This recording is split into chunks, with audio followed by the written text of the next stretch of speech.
दीपावली मनाने पहुंचे प्रधानमंत्री नरेंद्र मोदी। जवानों से कहा, आपके भरोसे जनता चैन से सोती है।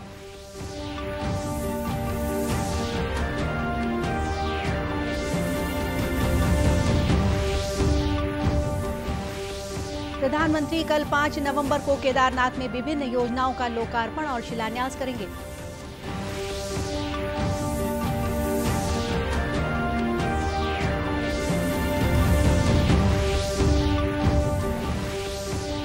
दीपों का त्योहार दीपावली आज देश भर में पारंपरिक उत्साह और उल्लास के साथ मनाया जा रहा है।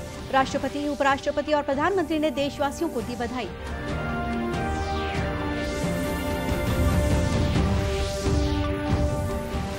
खैरागढ़ विधायक देवव्रत सिंह का निधन, मुख्यमंत्री ने जताया शोक।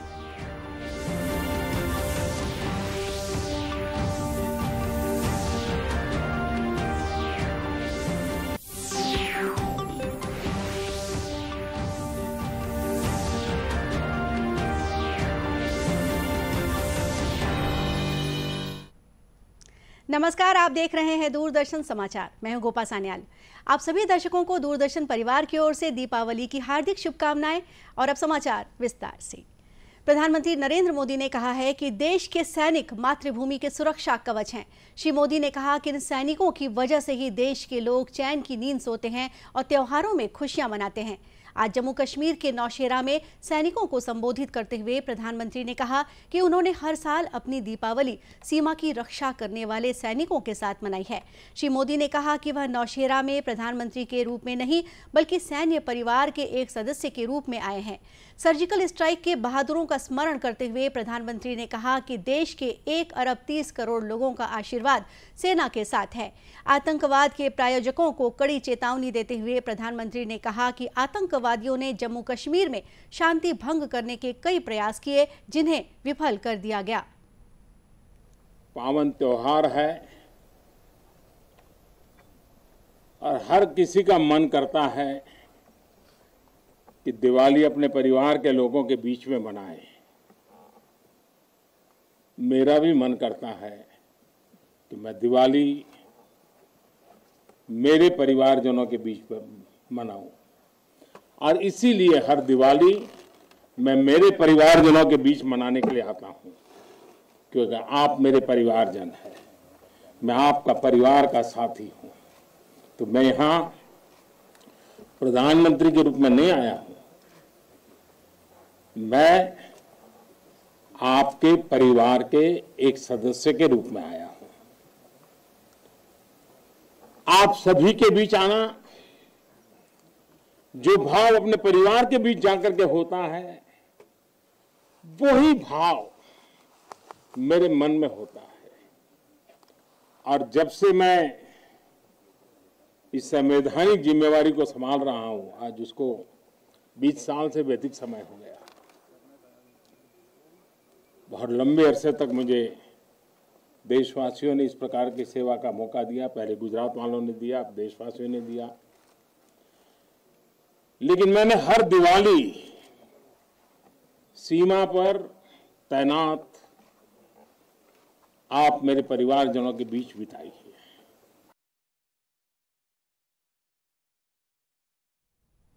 श्री मोदी सैनिकों के साथ दीपावली मनाने के लिए अभी जम्मू के नौशेरा में हैं। 2019 के बाद से प्रधानमंत्री की राजौरी की यह दूसरी यात्रा है जब उन्होंने सैनिकों के साथ दीपावली मनाई थी। थल सेनाध्यक्ष जनरल मनोज नरवणे भी नौशेरा में है। प्रधानमंत्री नरेंद्र मोदी ने नौशेरा में शहीदों को पुष्पांजलि अर्पित की। प्रधानमंत्री सीमा पर सैनिकों के साथ दोपहर का भोजन करेंगे। प्रधानमंत्री का यह दौरा सीमा पर जवानों का मनोबल बढ़ाने वाला है। 2014 से ही प्रधानमंत्री सीमा पर सैनिकों के साथ दीपावली मना रहे हैं।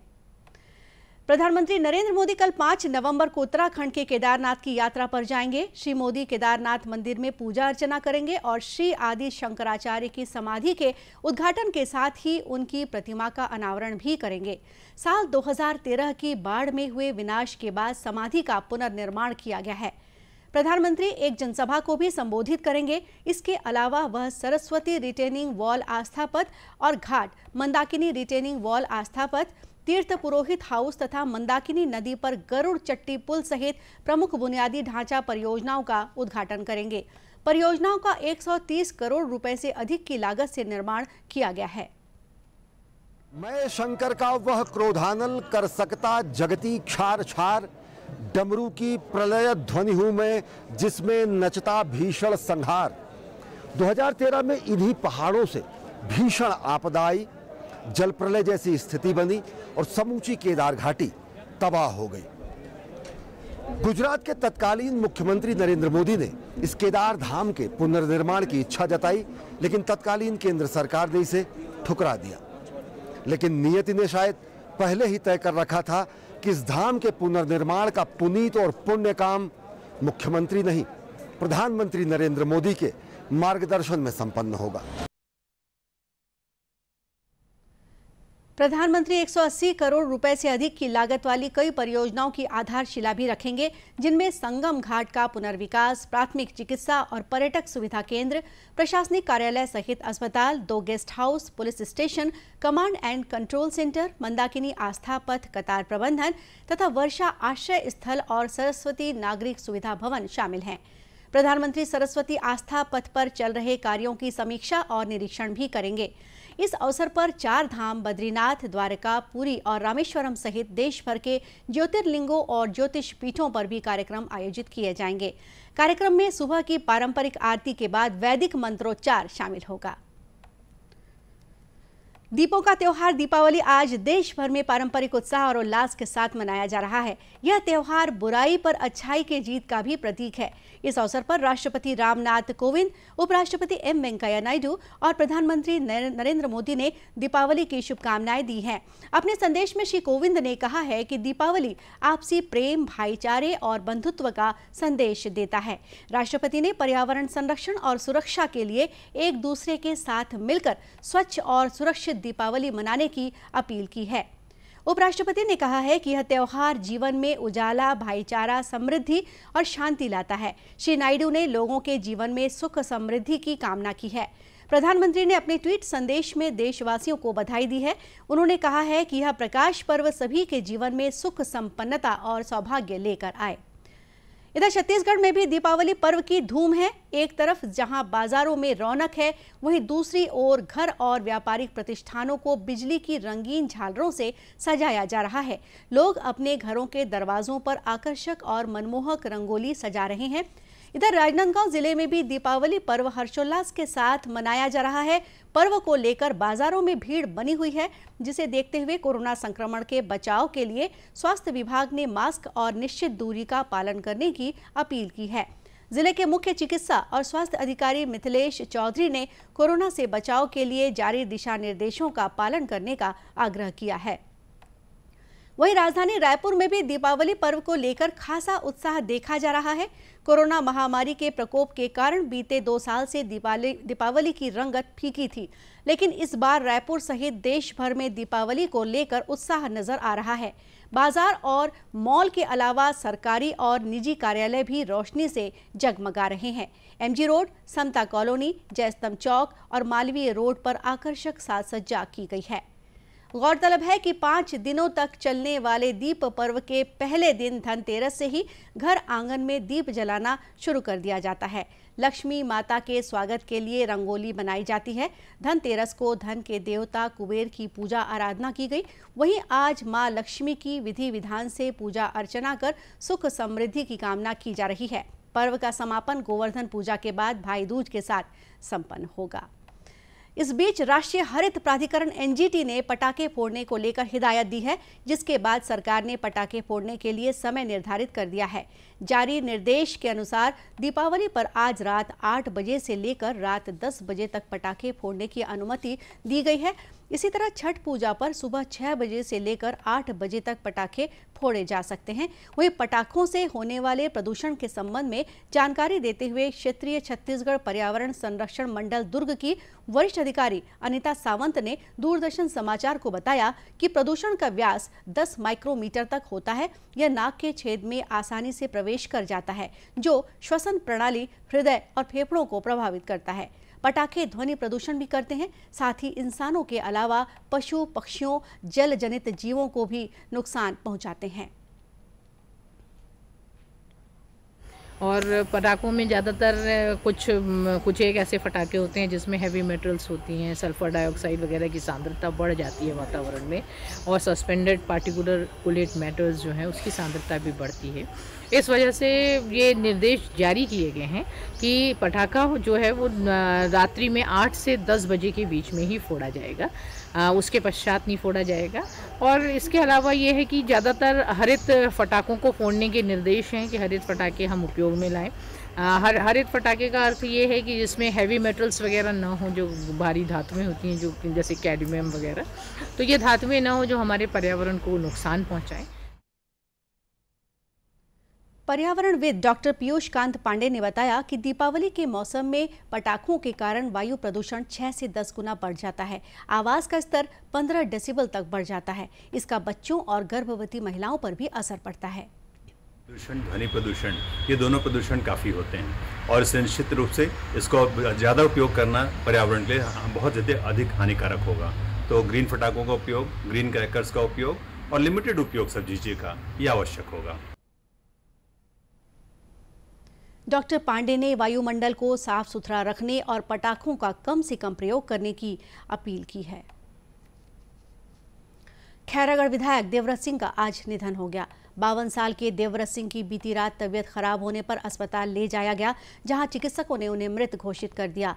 मुख्यमंत्री भूपेश बघेल ने देवव्रत सिंह के निधन पर दुख व्यक्त किया है। मुख्यमंत्री ने उनके शोक संतप्त परिवारजनों के प्रति संवेदना प्रकट करते हुए दिवंगत आत्मा की शांति के लिए ईश्वर से प्रार्थना की है। श्री बघेल ने श्री देवव्रत सिंह का अंतिम संस्कार पूरे राजकीय सम्मान के साथ करने के निर्देश दिए हैं। राज्य विधानसभा में विपक्ष के नेता धर्मलाल कौशिक ने विधायक और पूर्व सांसद श्री देवव्रत सिंह के आकस्मिक निधन पर गहरा दुख प्रकट किया है। प्रदेश कांग्रेस अध्यक्ष मोहन मरकाम ने कहा है कि देवव्रत सिंह के निधन से छत्तीसगढ़ ने अपने एक होनहार युवा राजनेता को खो दिया है। खैरागढ़ के पूर्व शाही परिवार के सदस्य देवव्रत सिंह पहली बार 1995 में कांग्रेस के टिकट पर विधायक चुने गए थे। वे खैरागढ़ विधानसभा से 4 बार विधायक और 1 बार राजनांदगांव लोकसभा क्षेत्र से सांसद भी रहे। राष्ट्रव्यापी टीकाकरण अभियान के तहत देश में अब तक 1,07,66,00,000 से अधिक कोविड रोधी टीके लगाए जा चुके हैं।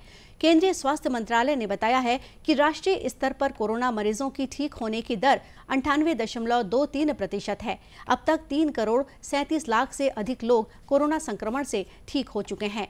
मंत्रालय ने बताया है कि वर्तमान में देश में संक्रमितों की संख्या 1,48,000 है। सक्रिय मामले कुल मामलों के 1% से भी कम है और यह वर्तमान में 0.43% है, जो पिछले साल मार्च के बाद सबसे कम है। इधर छत्तीसगढ़ में कल कोरोना संक्रमण के 25 नए मामले सामने आए हैं। 18 जिलों में कल कोरोना संक्रमण का कोई नया मामला नहीं आया है। वहीं 5 जिलों में 1-1 और कोरबा बिलासपुर में 2 तथा बस्तर में कोरोना संक्रमण के 3 नए मामले सामने आए हैं। प्रदेश में कोरोना संक्रमण के अब तक 10,06,000 से अधिक मामले सामने आए हैं। इनमें से 9,92,000 से अधिक कोरोना संक्रमित मरीज स्वस्थ हो चुके हैं।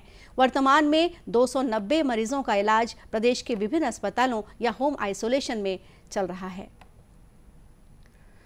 मुख्यमंत्री भूपेश बघेल ने राज्य में चाय और कॉफी की खेती को बढ़ावा देने छत्तीसगढ़ टी कॉफी बोर्ड के गठन का निर्णय लिया है।